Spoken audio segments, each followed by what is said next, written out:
aspirational tale of sorts. Welcome, Sania. Sania, the other important factor is, whether we accept it or not, unfortunately, there is still this gender inequity. We've got to face it. And there you become this larger than life figure, that, women can do this. That also adds to the Sania Mirza story. Have you thought about that? I think that I was part of a movement, when social media was just coming along and media was also kind of growing, especially the electronic media, I think. And I think that thanks to that, I was able to speak and people were able to hear.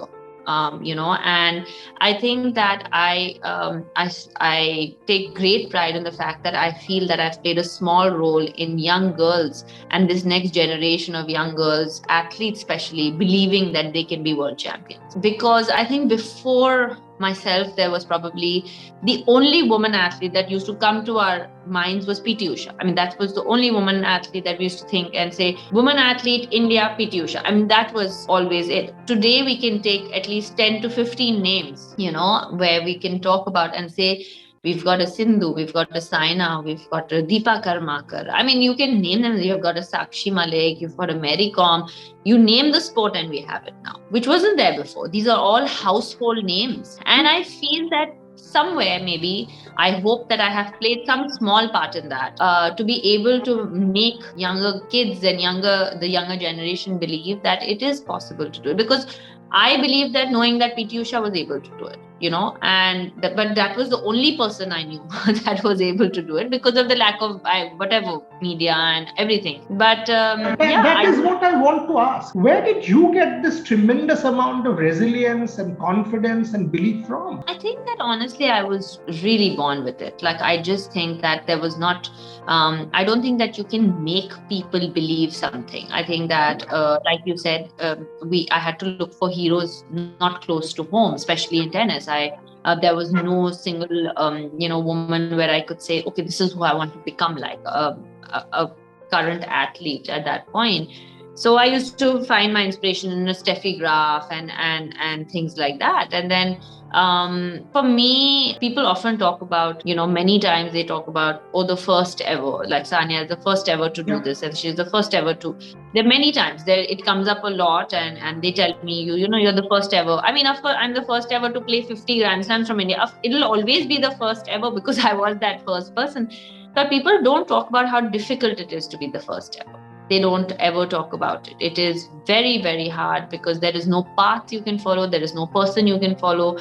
There is nothing. You have to make your own mistakes, which we did. You have to make your own decisions. Some of them are right, some of them are wrong. But my parents are the ones that gave me that confidence to always believe that I can beat the best and be the best. I used to go out on the court. I was 12 years old. I used to play with, kids who were 16 years old. I won the, Adidas Masters, it was called at that time. I was 12 and I won the same day I won under 14 and under 16. These were the elite best tennis players that we had. And I was 12 years old and I stopped playing under 16s at that point. So these kind of things gave me the belief that I was really good at what I was doing, even as a young kid. I was like, oh, well, maybe I'm better than, some of the other girls who are doing it. I used to feel that. And I used to not be scared. When I was 8, I played a girl who was 16 and I beat her. And, I was not even scared for a second. I remember that match so well. I don't remember the entire match, but I do remember walking on the court and her thinking that I didn't know how to play tennis. And she called me to the service line to play. And I beat her. And at that time, I was 8 years old. I was barely over the net. I had just started playing tennis a year and a half before that. And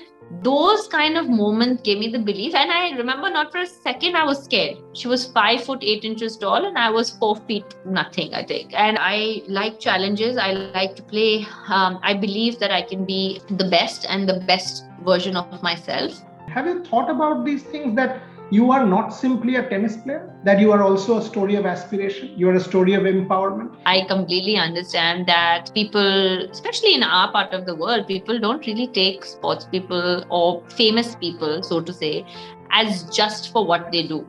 they become much larger than that. Some people have more responsibility, some people have less responsibility, but I do understand that I have a lot of responsibility on my shoulders. It's always been there. I've been answering questions to about all kinds of things since I was 16 years old, before I even understood what it meant, and I'm 35 today, so I completely understand that. And that's one of the reasons that I actually had made the comeback. Even if I've inspired one young mother to say that I want to follow my dream, regardless of the fact that I am married, or regardless of the fact that I had a child, and regardless how many people told me that I shouldn't or can't do it, and if she's gone and followed her dream, I'll consider my job done. And that was one of the reasons that I was putting out those videos, where I wanted to show the journey of, because I'm telling you, some of my best friends after I lost the weight won the tournament in Hobart and have messaged me and said, we really thought you're never going to play tennis the way you were looking. I've had that from some of my best friends. And I told them, I guess you guys don't know me well enough. These are people that have known me for 20 years. I mean, since school and college. I think for me, in our part of the world, many times women are always meant to sacrifice themselves. It's a thing, that a woman, she needs to sacrifice her career, she needs to sacrifice her time, she needs to sacrifice for her family. And if she doesn't sacrifice, then she's not good enough.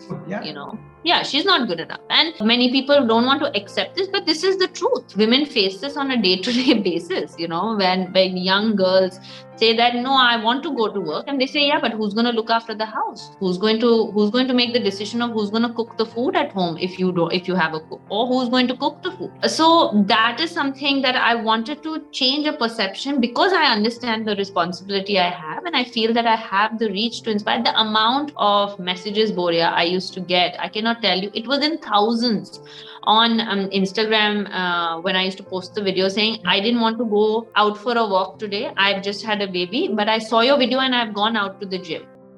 Those are the messages that I was doing it for.